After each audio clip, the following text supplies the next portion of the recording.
திண்டுக்கல்லில் தொடர் இருசக்கர வாகன திருட்டில் ஈடுபட்ட 2 சிறுவர்கள் உட்பட 4 பேர் கைது.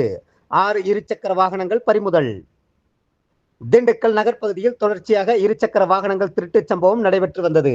இதுகுறித்து திண்டுக்கல் நகர் தெற்கு மற்றும் வடக்கு காவல் நிலையங்களில் வழக்கு பதிவு செய்யப்பட்டது.